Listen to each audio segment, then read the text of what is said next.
Oklahoma's #1 financial problem is getting worse. Yeah, one of the state's public pension funds is now close to $10 billion in the red.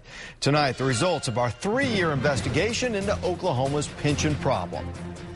I would write Painted Desert. Dina Churchill is a world geography teacher at the Union 6th, 7th grade center. Picture to the Painted Desert. But recently, she's been doing her math homework. The Oklahoma Teachers Retirement Fund has an unfunded liability that's close to $10 billion, and the deficit is growing.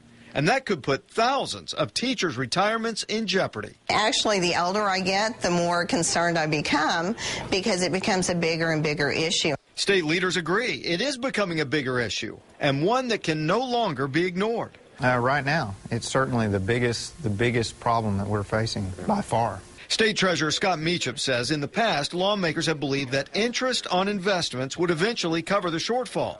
But the latest economic downturn has changed their thinking. Nobody wants to make the tough decisions, and nobody wants to bite the bullet, but sometimes the price of inaction is so great that you can't afford not to act. At the end of the day, it's not, our unfunded liability is not something that we can invest our way out of. Dr. James Wilbanks is the director of the Teachers Retirement Fund. It's a fund that's receiving national attention.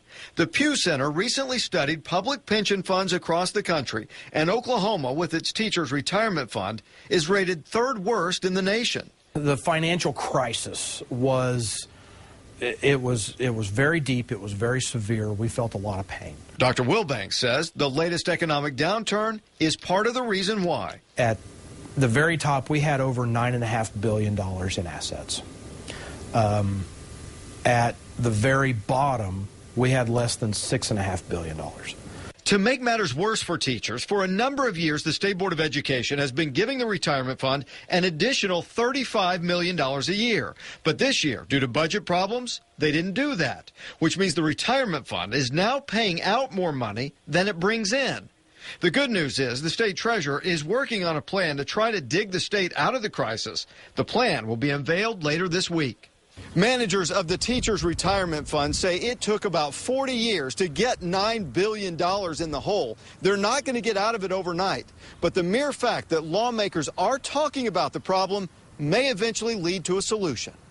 A lot of teachers understand that even if lawmakers find a solution, this is a problem that's going to be around for years to come. You need to be working with this side.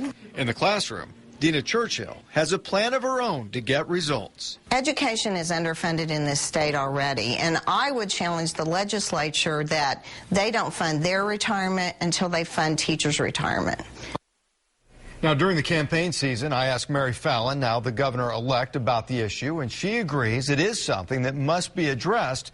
And I'm told Wednesday the state treasurer will unveil a plan that he hopes will try to get Oklahoma out of the red. We'll let you know what happens.